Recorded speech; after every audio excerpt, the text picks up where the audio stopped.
이스라엘 백성들이 애굽에서 430년간 종살이 할 때에 하나님이 10가지 재앙을 내리셔서 이스라엘을 출애굽하게 하셨습니다.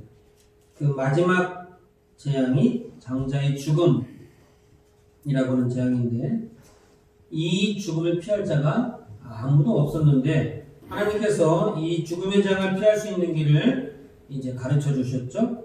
어린 양을 잡아서 그 피를 문 임방 그리고 좌우 설주에 발라놓으면 죽음의 사자가 이 표식을 보고 이제 죽음이 넘어가게 하셨습니다. 그 어린 양의 피, 그것이 예수님의 상징하고 예수님의 십자가의 보혈을 상징하게 되는 것이죠.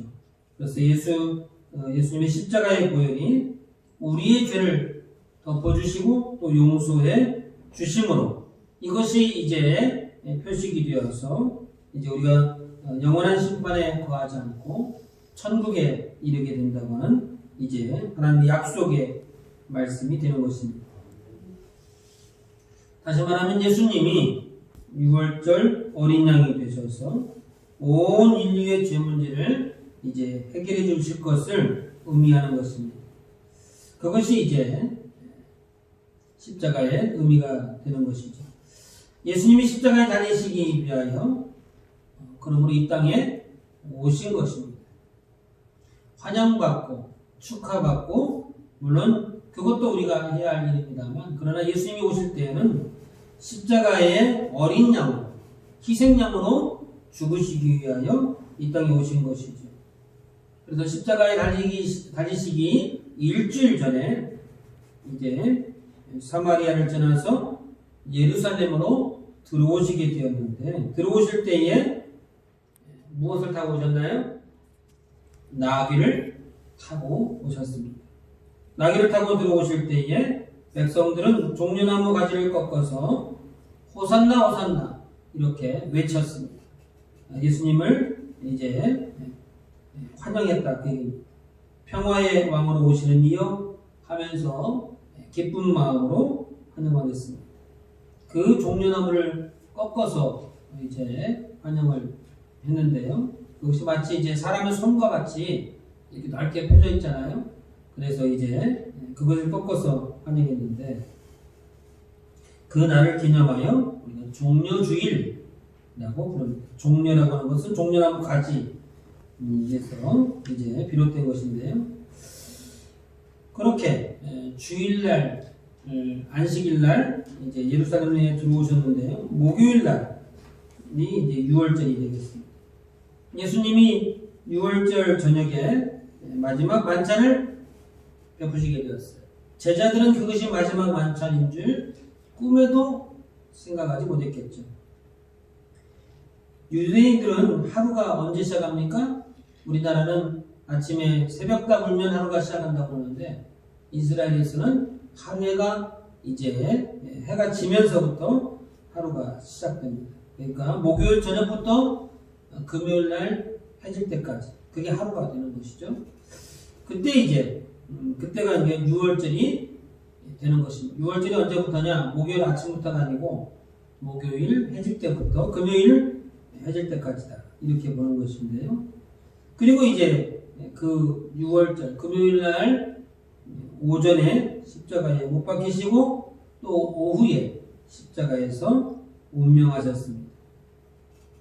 그 십자가의 죽으심으로 온 인류의 죄 문제를 해결하셨기 때문에 그날을 거룩한 날, 성금요일이라고 이렇게 부르기도 합니다. 그래서 이제 금요일 날, 그리고 토요일, 그리고 이제 주일날 아침이 되었죠. 사흘 만에 죽음에서 다시 부활하게 되셨는데, 그날을 부활주일로 우리가 지키게 되는 것입니다. 그래서 기독교에서는 부활주일 한 주 전을 우리가 종려주일이라고 하고, 그 다음 주일을 부활주일로 이렇게 지키게 되는데요. 부활주일은 이제 음력으로 우리가 지키고 있습니다. 그래서 매 해마다 부활주일이 날짜가 자꾸 변경되죠. 어린이 주일은 5월 첫째 주, 둘째 주는 어버이 주, 이게 딱 정해져 있는데, 부활주일은 이게 왔다 갔다 합니다. 4월 첫째 주가 되기도 하고, 둘째 주가 되기도 하고, 뭐 이렇게 왔다 갔다 하는데, 왜 그러냐면 음력을 기준으로 하기 때문에 그렇습니다. 그래서 음력 춘분, 봄이 오는 날을 기준으로 해서 이제 춘분이 지나고 첫 번째 보름날이 지난 주일을 이제 우리가 부활주일로 섬기게 됩니다. 그래서 올해는 3월 20일 날이 춘분이었고요. 그리고 이제 그날 지난 이후로 첫 번째 보름날이 4월 이제 7일 화요일 날 됩니다. 그 화요일 4월 7일 보름날이 지난 첫 번째 주일이 4월 12일 다음 주일이 우리가 부활주일로 정해진 것이죠.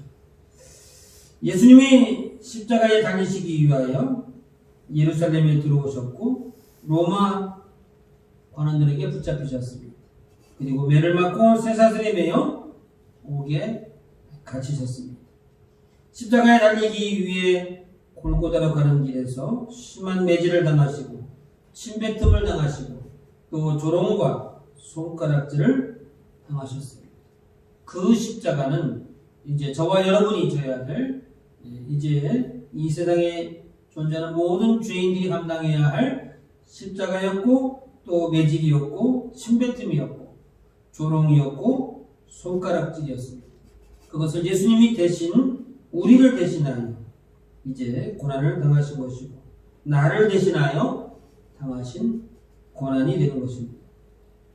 그러므로 이제 우리가 예수를 믿는다면 또는 기독교에서는 이 한 주간을 고난 주간으로 정하여서 사사로운 오락과 여행을 금하고 경건하고 엄숙하게 우리가 지키는 이유가 바로 여기에 있는 것입니다. 이것이 남의 문제가 아니고 내 문제이기 때문에 그런 거예요. 남의 십자가가 아니라 내 십자가를 예수님이 대신 지셨기 때문에 우리가 그 예수님의 은혜, 하나님의 사랑 앞에 머리를 숙이고 경건하게 이제 한 주간을 지키는 것입니다. 한 주간을 지키는 또 다른 의미는 뭐냐면 나도 그 고난에 그 고통에 동참하겠습니다 라고 하는 의미를 가지는 것입니다. 그래서 어떤 분들은 한 주간을 금식하며 이제 말씀을 묵상하고 기도하는 일에 한 주간을 보내면서 자신의 죄를 철저히 회개하고 또 경건하게 보내기도 합니다. 우리가 이렇게까지 참여하는 것이 마땅하겠습니다만 그렇게까지 할 형편이 되지 못한다면 이제 조금 약식으로 할 수 있겠죠? 한 주간, 일주일을 금식하지 못한다 할지라도 하루에 한 끼씩이라도 혹은 일주일에 한 번이라도 우리가 금식하는 것도 의미가 있을 것입니다. 그리고 많은 성경을 읽고 묵상하는 것도 좋겠습니다만 그렇게까지 못한다면 하루에 한 장의 말씀이라도 하루에 10분의 기도라도 이제 하는 것이 우리가 해야 할 마땅한 도리가 될 것입니다. 이것이 고난주간을 지키는 중요한 방법이 되는 것입니다. 예수님이 목요일 저녁에 성만찬을 하시면서 뭐라고 말씀하셨어요? 19절에 보니까 너희가 이를 행하여 나를 기념하라 이렇게 말씀하셨습니다. 제자들과 만찬을 나누시면서 떡을 주시면서 말씀하시기는 이것은 내 살이라 하시고 포도주를 드시면서 이것은 내 피라 그리고 이 떡과 잔을 통하여 나를 기념하라 이렇게 말씀하셨습니다. 예수님이 이것을 기념하라고 하는 것은 십자가의 보혈이 우리의 죄와 허물을 덮으시고 용서하셨기 때문에 떡과 잔을 먹고 마실 때마다 그분의 은혜를 감사하며 기념하라 라고 하는 것입니다. 우리가 어버이날 부모님을 찾아뵐 때에 찾아뵙는 이유가 뭐예요? 가슴에 꽃 달아드리는 아닌가요? 용돈 드리러 가는 건가요? 그것이 아니잖아요. 어버이날을 지키는 이유는 나를 낳으시고 길러주신 그분들의 은혜에 감사하여 감사의 표현으로 가슴에 꽃도 달아드리고 또 형제들이 모여서 이제 사랑한다고 노래도 불러드리고 또 용돈도 드리고 즐거운 시간을 함께 하는 것입니다. 그렇게 하는 이유가 뭐예요? 그분들의 은혜에 감사하여 그렇게 하는 것이죠. 그러니까 나를 기념하라 라고 하는 의미는 어떤 의미가 갖고 있는 거예요? 떡과자를 꼭 먹으라라는 의미가 아니고 그것을 먹고 마실 때마다 예수님의 고난, 십자가에 지시기까지, 매질을 당하시기까지, 채찍에 맞으시면서 머리에 가시관을 쓰시고 허리에 창자국이 나기까지, 손과 발에 못을 박히시기까지 우리를 사랑하셨다고 하는 그 사랑 앞에 우리가 감사의 마음을 가지는 것. 그것이 바로 기념하라고 하는 말의 진정한 의미가 될 것입니다. 그러므로 종료주일이나 고난주간에 그리고 특별히 성찬에 참여하실 때에는 내가 과연 예수님을 믿는 성도로서의 경건한 삶을 살고 있는가 돌이켜보지 않을 수 없는 것입니다. 부모님이 나를 배 아파 나시고 이렇게 여기까지 이제 뒷바라지를 해주셨는데 그분들의 이제 기대에 내가 이제 부응하고 있는지 나는 잘 살고 있는지 돌이켜보지 않을 수 없잖아요. 마찬가지로 우리가 예수를 믿는다면 그분의 은혜를 입었다면 십자가의 보혈로 우리가 죄사함을 받았다고 한다면 나는 주님 앞에 부끄러운 것이 없는가 스스로 살펴봐야 되고 필요하다면 철저히 회개하고 또 다짐하는 시간이 있어야 할 것입니다. 이것은 매 주마다 우리가 해야 할 중요한 사명입니다만 그렇게까지 못한다면 1년에 한 번 있는 이 고난주간이라도 우리가 동참할 수 있기를 주님의 이름으로 부탁을 드립니다. 그리고 나 같은 죄인을 구원해 주신 하나님의 사랑 앞에 감사하시기를 바랍니다. 우리가 사랑과 또 은혜를 이제 혼돈하기도 하는데요. 하나님의 사랑 이렇게 표현하고 예수님의 은혜 이렇게 표현합니다. 왜 하나님의 사랑인가요? 하나님이 예수님을 우리를 긍휼히 여겨주셔서 이 땅에 보내주셨습니다. 그래서 하나님의 사랑이라고 말합니다. 하나님이 우리를 사랑하셨기 때문에 예수님을 보내주셨다는 것. 왜 은혜라고 말합니까? 십자가의 보혈의 피를 돈 주고 사는 것이 아니고 예수를 믿기만 하면 누구에게든지 주시는 이제 은혜이기 때문에 누구에게든지 주는 혜택이 있기 때문에 그것을 은혜라 이렇게 표현합니다. 거저 주시는 것, 공짜로 주시는 것이기 때문에 우리가 은혜라 이렇게 표현하는 것이죠.